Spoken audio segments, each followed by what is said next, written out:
Hello and welcome back to episode 11 of Pantheon. As always, Rock here, and today is going to be a bit of a different style of episode.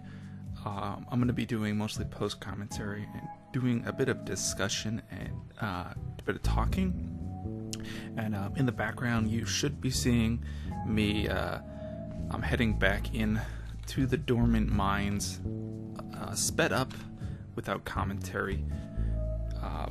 Just to kind of try to clear our way through there and try to find like the wool area and stuff. Now we're doing that instead of going to the next area like we mentioned before. It's actually pretty late. It's about 12:50 a.m. right now.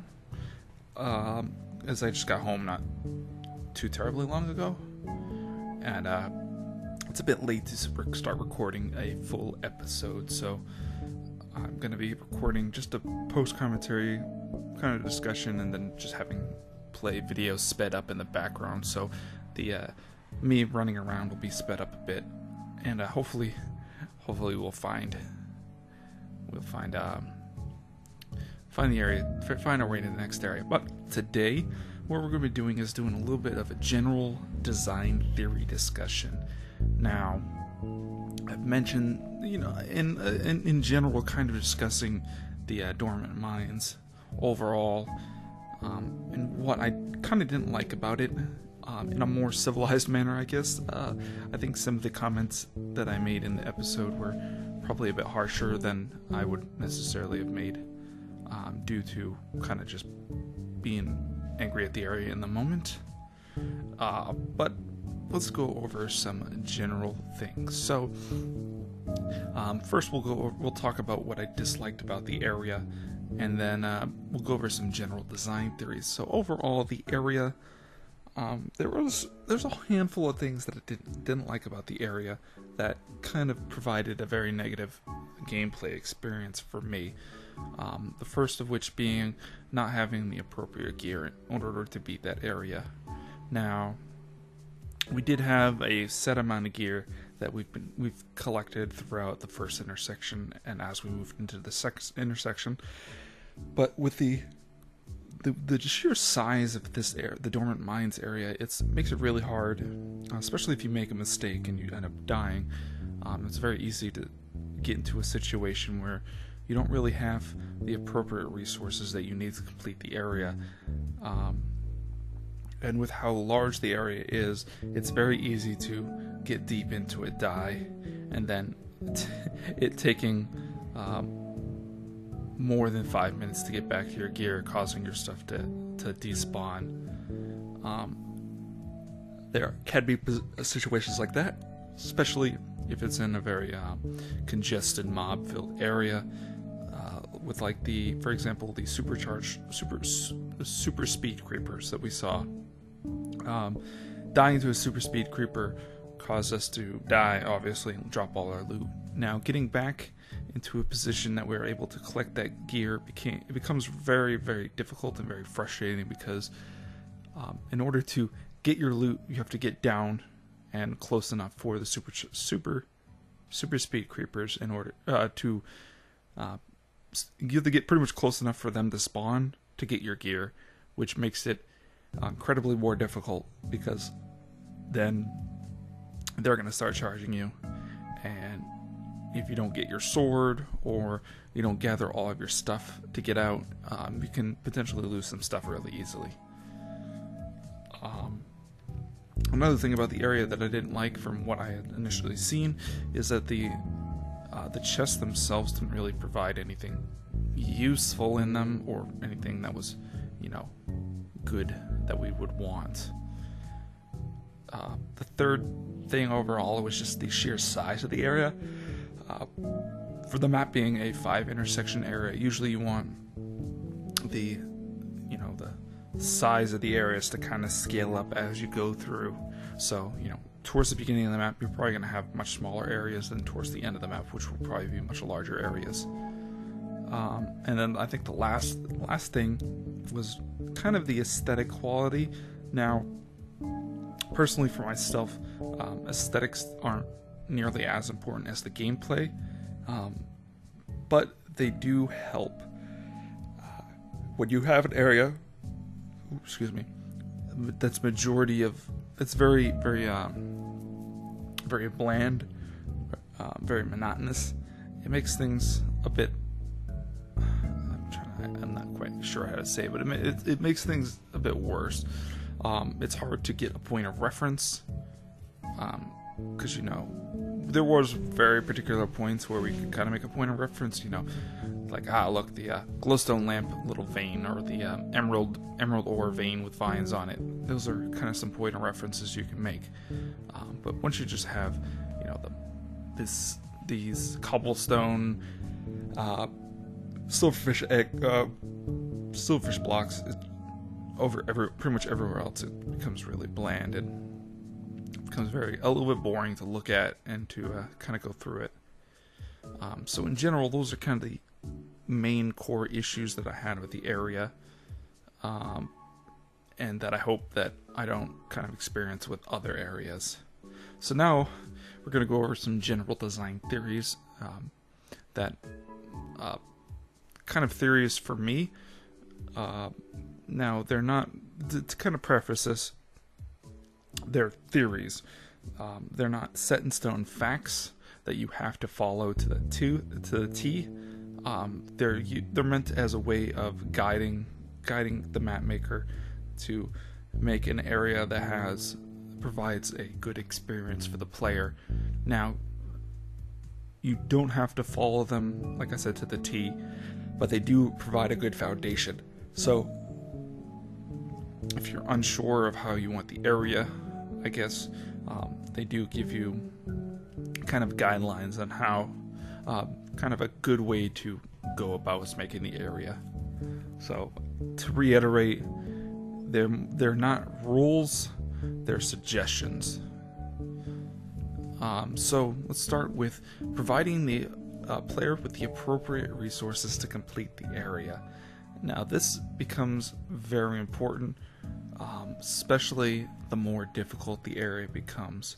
So if you create a extremely hard area, you generally want to provide more loot for the player to make mistakes, because if I'm playing through an area that doesn't really give the appropriate loot, it becomes much more frustrating, and the area becomes more punishing than it does difficult.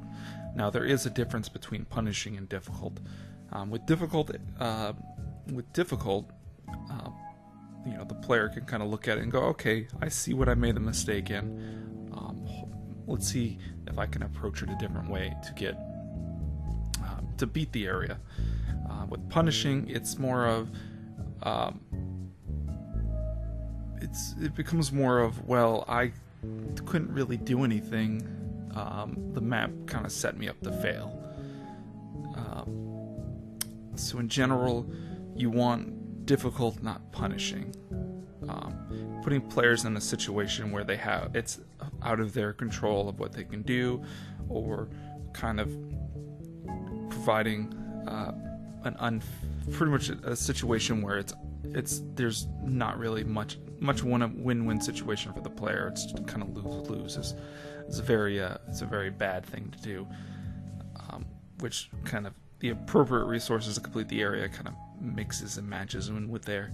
So in general, the harder your area is, the more loot that you want to provide the player in order to complete that area. Because, you know, if you have a giant big area, if you're not providing the player with good loot throughout it that can help them complete it, it's going to be for naught. Because, you know, if you look at a big area, let's say I have full gear,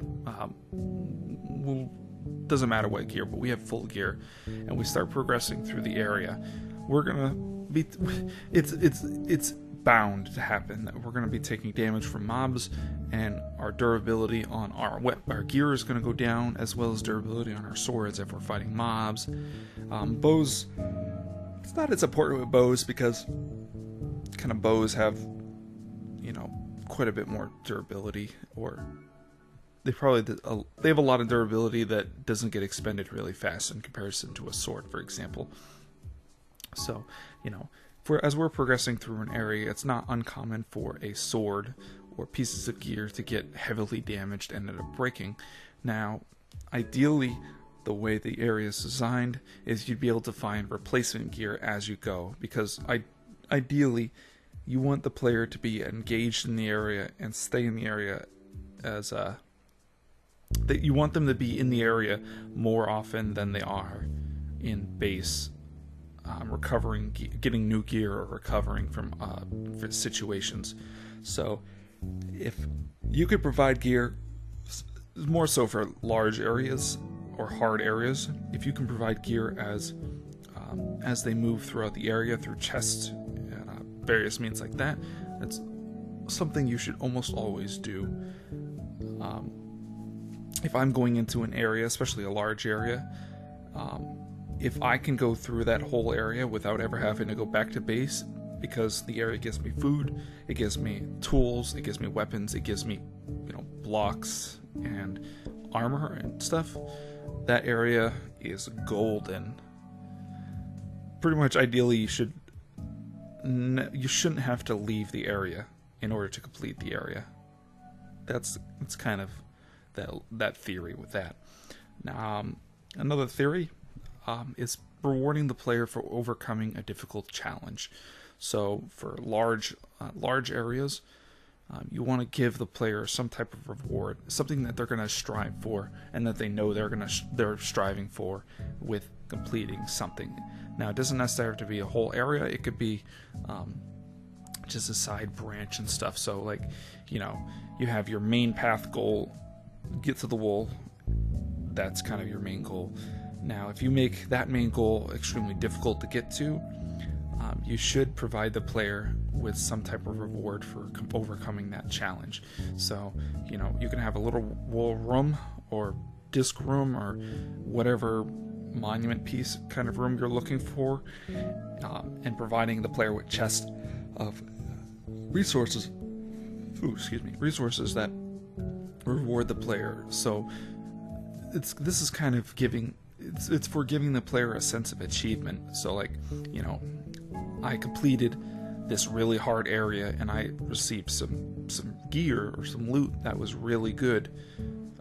Getting the monument piece from the area isn't necessarily it doesn't fully give you a sense of achievement. It's kind of like, okay, I got it, let me just get out of here and whatever with that area. If you go through a really difficult area and say you get, a really good sword or a really good set of enchanted gear, or just some really good loot in general, you feel like you did something important. You're like, yeah, awesome, I did something really cool and I got rewarded for it. Or, it doesn't have to be necessarily just getting to the monument piece. It could be just, optional content. So, if you have an area that has optional content that's not necessary and that the player knows that they don't necessarily have to go over there, but if they do complete that area, they do get rewarded for it. That's always something that's really, really enjoyable for the player. I mean, if I go through hell and back just to complete something and I'm rewarded handsomely for it, it's just the feeling that you get from that is just so rewarding from it. So that's with that. Let's see. Another theory is difficulty curve. Now, with difficulty curve, you don't want to have the curve really spiky. And by really spiky, I mean, having areas that are really easy, jumping straight to really hard, jumping back to really easy kind of thing. You want to have some type of curve, some type of linear curve, or an exponential curve. In general, you want there to be some type of curve. So, for say a 5 intersection area, intersection 1 should be fairly easy. Intersection 2 should be a bit more challenging than intersection 1. 3 should be a bit more challenging than 2, etc., etc. In general, the last intersection is going to be more difficult than the previous one, which is more difficult than the previous one. Kind of cascades like that. Also, you don't want to put heavy, difficult areas up front, especially when you're not providing it. This kind of ties in with a lot of different things, but especially when you're not providing the loot in order to do it. Now, if you are providing the loot, it's a little bit different, but in general, you really, design-wise, you really want to have a curve. So it starts out light and, a fair challenge to start getting to more difficult and more difficult and more difficult. So at the end of the game, the last few areas, the last intersection is a very difficult challenge and difficult experience that the player has to put forth the best of their skills to complete the areas. So that's kind of with that. Reducing the iteration time and allowing players to get back into the action quickly. Now, this kind of stems back to really large areas. Now, with shorter areas, this isn't as bad because you can kind of get back into the area quickly and get back to where you had left off. So it's not as much of an issue in short areas. It becomes more of an issue in long areas. For example, the Dormant Mine is an extremely long area, and it's difficult to get back to where you were quickly. If you have an area that's really large or has a lot of travel time in order to get to it, it becomes very frustrating and annoying kind of more frustrating and annoying versus what it should be. So, you could have the most grand, awesome, epic area in the world, but if I die and it takes me about 5 minutes to get back to where I left off, it becomes very, it kind of takes you out of the moment, the experience. Like, if I'm fighting and my blood's pumping, I'm like, yeah, and then I die. If I can get back towards that experience, in a pretty quick fashion, it's not going to take me out of the situation as much as, getting my blood pumping, dying, and then having to spend the next 5 minutes getting back to where I left off, and then kind of being in a shitty mood from having to run all the way back. So one suggestion with stuff like that is that if you have extremely large areas, it's a good idea usually to have some type of, checkpoint. So if you have an extremely large area, having some type of safe haven where you can kind of check in, say with like a bed or some type of way to set a spawn, and then having a bit of loot to continue on from there. So if you die, you have some loot that you can use to continue on. I think that's really an important feature for really large areas. That way you can kind of keep the player engrossed and into the area as long as possible. And kind of lastly, ideally, as a map maker, your goal is to make a map that the player wants to beat, regardless of how difficult it is. Now, remember, keep in mind, punishing is not difficult, and difficult is not punishing. Your goal as a CTM map maker is to make a map that's, let me backpedal a little bit. Your goal as a CTM map maker is not to make a map that's a kind of unfair to the player. You want to create an experience. Ooh, just yawns all over. You want to create an experience that the player wants to beat your map. You don't want the player to be raging and angry and annoyed at your map. If it's in a situation where it's like the player starts getting frustrated and angry and annoyed at your map because they feel that the map made them fail versus they failed because they made a mistake, you're probably doing something wrong. Like I said, it's kind of the designer of the map's goal to ideally make a map that's difficult for the player that they want to beat, not that they feel defeated and feel angry and frustrated.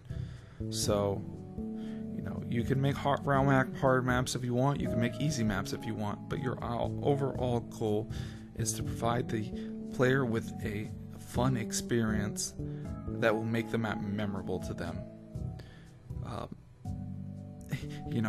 If you look at, you can look at maps like Spellbound Caves, for example. I've heard a lot of people and a lot of friends say that Spellbound Caves was probably one of their most favorite maps because it provided such an experience that it wasn't annoying, it wasn't repetitive, it kept you into the action, and although it was a really short map, it was actually really fun because it wasn't trying to defeat the player. It was trying to give the player an experience that was challenging. So overall, that's kind of a few theories that I have on general game design, or general design theories, or CTMs.